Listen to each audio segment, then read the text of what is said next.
Assalamualaikum warahmatullahi wabarakatuh. Halo anak-anak, selamat pagi. Gimana nih kabarnya di rumah? Mudah-mudahan Pak Guru harap kalian dalam keadaan yang baik-baik saja ya. Oke, meskipun dalam situasi pandemi seperti ini, kita harus tetap semangat ya dalam mengikuti proses pembelajaran secara online. Oke, pada kesempatan yang baik ini, Pak Guru ingin menyampaikan materi tentang seni lukis. Nah, anak-anak sudah tahu belum apa sih itu seni lukis? Mari kita lihat penjelasan berikut ini.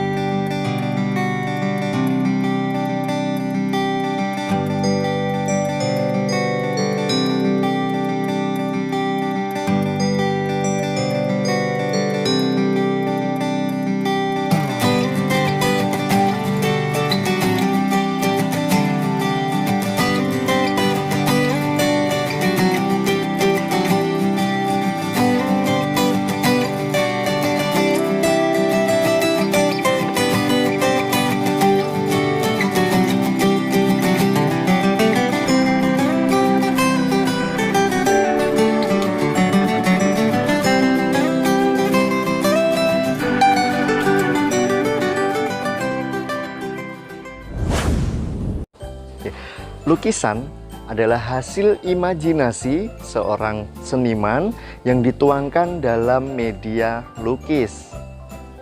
Nah, lukisan sendiri terdiri dari beberapa unsur loh. Apa saja sih unsurnya? Yang pertama ada garis. Nah, garis ini terdiri dari titik-titik yang disambungkan. Yang kedua adalah bidang. Ya, yang kedua adalah bidang. Bidang ini terdiri dari garis-garis yang disatukan.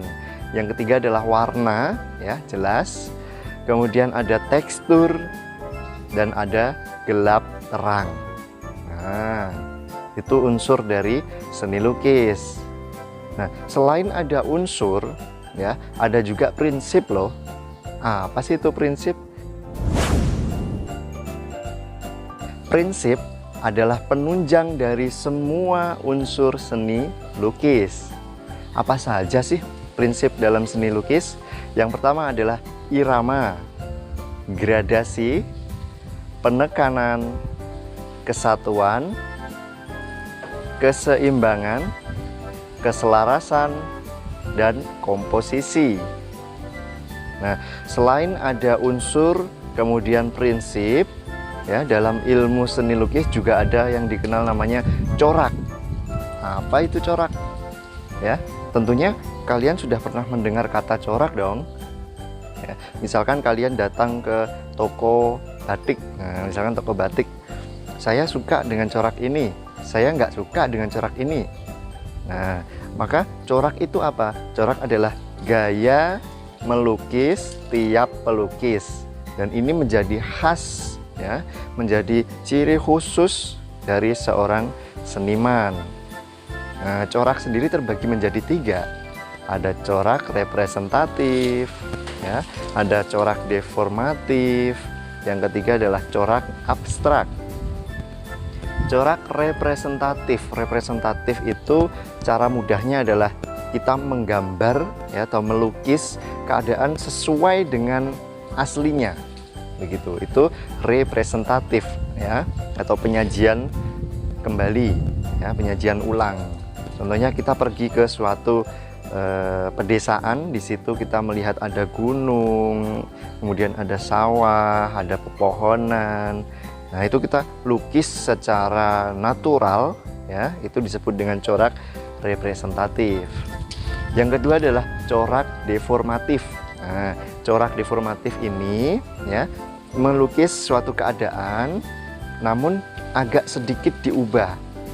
Kenapa kok harus sedikit diubah? Supaya ada bentuk baru, ya, membuat bentuk baru. Jadi tidak plek sama persis dengan keadaan yang asli.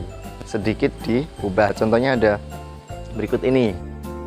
Nah, ini adalah suatu kondisi, ya. Di situ ada pepohonan, ada hamparan tanah ya. Kemudian suasana di situ seperti hutan yang kekeringan seperti itu. Tapi ini tidak lukisan yang seperti apa yang kita lihat sesungguhnya ya. Di sini ada sedikit pergantian atau sedikit perbedaan dengan aslinya. Corak yang ketiga adalah corak abstrak. Nah, corak abstrak ini mungkin kalau kita lihat seperti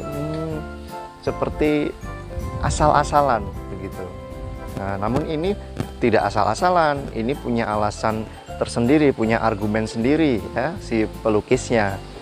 Jadi ini bentuk imajinasi seorang pelukis ya, yang bisa mengetahui makna dari lukisan itu adalah si pelukis sendiri begitu. Gimana? Sudah jelas belum? Jelas ya? Oke. Selanjutnya adalah bahan dan alat.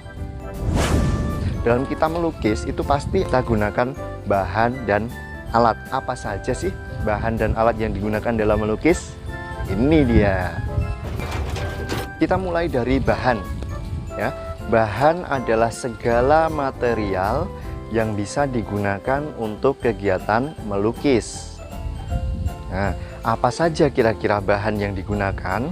Contohnya adalah kanvas, kemudian kertas, bisa juga kain, tembok, bahkan kaca sekalipun. Ya, oke. Selain itu ada lagi cat. Ya, cat pun terbagi beberapa macam. Ada cat air, ada cat minyak, ada cat akrilik, dan juga tinta. Nah, kemudian alat. Nah, perbedaannya apa sih bahan dengan alat ini? Kalau bahan itu material yang digunakan, kalau alat adalah segala perkakas yang digunakan untuk membantu kegiatan melukis. Ya, jadi perkakas untuk membantu kegiatan melukis. Nah, contohnya apa? Ada kuas. Ya, pasti kalian sudah tahu dong, kuas itu yang seperti apa. Nah, kemudian ada pisau palet. Selanjutnya adalah palet. Nah, selanjutnya ada sprayer atau semprotan kalau bahasa kita.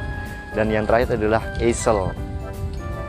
Nah, dari penjelasan di atas kita sudah sedikit banyak mengenal tentang seni lukis, tentang lukisan. Ini tidak berhenti sampai di sini. Nanti di video selanjutnya akan ada teknik dalam melukis ya. Nah, jangan lupa tetap semangat belajar, jaga kesehatan ya, jaga ibadahnya, tetap semangat dalam mengikuti pelajaran online. Dari saya cukup, mohon maaf bila ada kesalahan. Assalamualaikum warahmatullahi wabarakatuh.